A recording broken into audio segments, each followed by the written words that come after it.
Chapter 19, The Pogrom, 1938. It was around 1 o'clock when I came out of school. Dr. Askenay's nameplate lay bent outside his door. The frame of his office window dangled over the coal chute, hanging from the cord of the rolling shutters. Someone had thrown all his instruments and medicines onto the street. The stink of the smashed medicine bottles polluted the whole area. A radio that had been hacked to bits stuck fast in a manhole. From where I was, I could see that broken glass was strewn as far along the road as the shop belonging to Abraham Rosenthal, the little Jew with the pointed beard.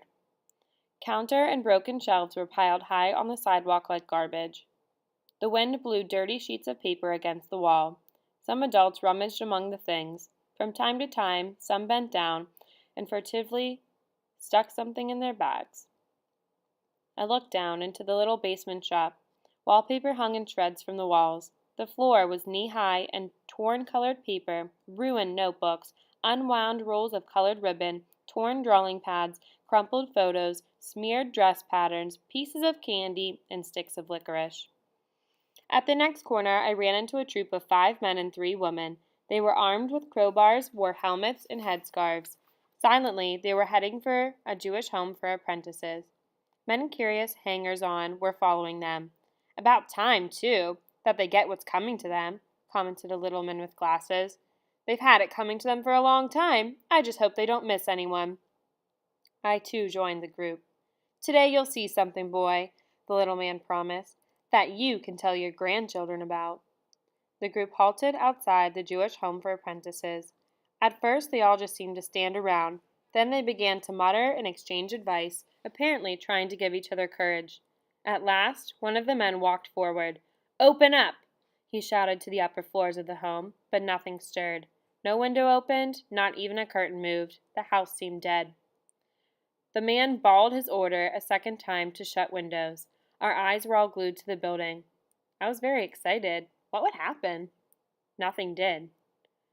One of the women reveled the Jewish home in an ugly voice. I couldn't understand what she said because her voice was so shrill.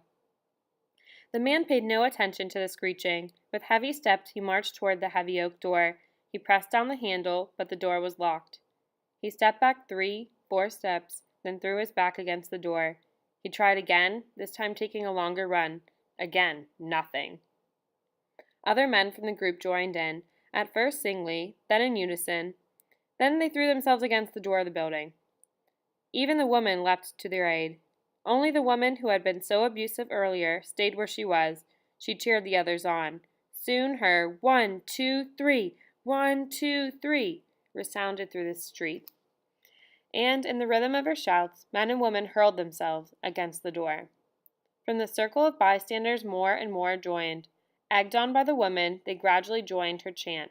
It was then that I caught myself shouting, 1, 2, 3, and edging closer with each shout.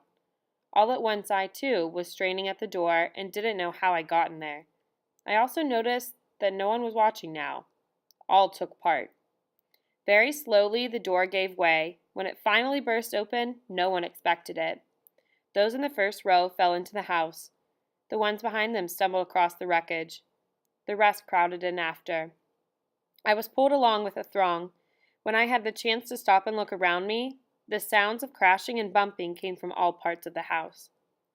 As I climbed the stairs with my school bag, bedside tables zoomed by and burst apart at the bottom of the stairs. All of this was strangely exhilarating.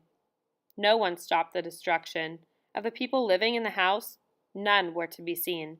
Nothing but empty corridors, empty rooms. In one of the bedrooms, I came across the woman who had done the shouting. She was slashing open mattresses with a vegetable knife. She smiled at me in a cloud of dust. "Don't you know me any more?" she asked in a squeaky voice. I thought, then I shook my head. She laughed out loud. "When I bring you your paper every morning?"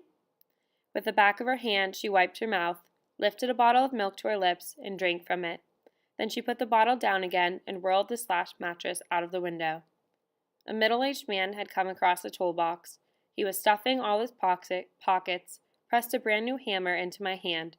At first, I just played with the hammer.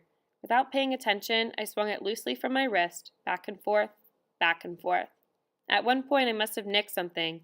Glass crashed at my blow. I jumped. The glass had belonged to a bookcase, but almost at once my curiosity awoke. Gently, I tapped a cracked pane of glass, and it fell out of its frame. By now, I was enjoying myself. I swung so hard against the third pane that its splinters fell and burst to the floor. With my hammer, I cut myself a path through the corridors, smashing aside whatever barred my way. Legs of chairs, toppled wardrobes, chamber pots, and glassware. I felt so strong. I could have sung, I was so drunk with the desire to swing my hammer. I discovered a door leading to a small classroom that hadn't been touched. Curiously, I looked around. Turning, I hit against a T-square with my tool bag. It clattered to the floor, and I stepped on it by mistake. It burst with a loud bang that sounded like a shot. I stopped short. Lots more T-squares hung on the wall. I took down another and repeated the bang. This time, the sound was deeper. One after the other, I bent T-squares until they broke. Then I enjoyed the fact that each had a different tone to it.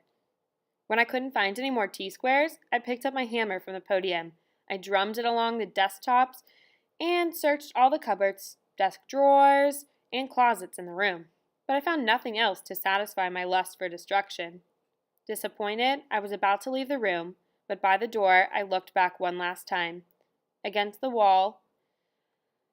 far wall, stood a large blackboard. I pulled back my arm and hurled the hammer. It struck the center of the blackboard. The head remained stuck. The light handle projected from the black surface. All of a sudden, I felt tired and disgusted. On the stairs, I found half a mirror. I looked in it. Then I ran home. Mother was already waiting for me. She looked at me, but said nothing. I didn't tell her where I had been. Mother served the soup. I began to eat. At that moment, we heard yells outside our house. The front door was pushed open, accompanied by shouts. Herr Resch complained loudly. Noisily, many people clattered up the stairs, past our door, and higher. The Schneider's door burst open with a bang. "What's that?" Mother asked, pale and horrified. We heard a cry. Frost Schneider. We must call the police. Something fell to the floor with a muffled sound. The police don't do anything, I replied. They watch. A man's voice swore. Friedrich cried out, then howled hopelessly. I threw down my spoon and ran to the door. "Stay here," Mother wailed. I raced up the stairs. The Schneider's door dangled from a hinge. The glass had splintered from its frame. In the kitchen, Frau Schneider lay on the floor. Her lips blue, her breathing labored. Friedrich had a lump the size of a fist on his forehead. He bent over his mother, talking to her in a whisper. He didn't notice me. A man stepped across Frau Schneider's legs without looking down. He emptied a large box of silver cutlery out of the window. And in the living room, a woman was smashing china plates. "Meissen," she said proudly when she noticed me. Another woman was slashing every picture in the room with Herr Schneider's letter opener. A dark-haired giant stood by Herr Schneider's bookcase. He took one volume after another from the shelves. He gripped each book by its binding and tore it apart in the middle. "Bet you can't do the same," he boasted with a laugh. In Friedrich's room, a man was trying to push the whole bed frame through the window. "Come and help," he invited me. I slunk downstairs again. Mother was peering through the crack in the door, trembling. Fearfully, she pulled me into the apartment. She pushed me into our living room. We stood by the window and looked down the street. Above us, the crashing and tramping continued. "Jew, kick the bucket!" a woman screeched outside. It was our newspaper lady. An armchair rushed past our window and thudded into the rose bushes in our front garden. Mother began to weep loudly. I wept with her.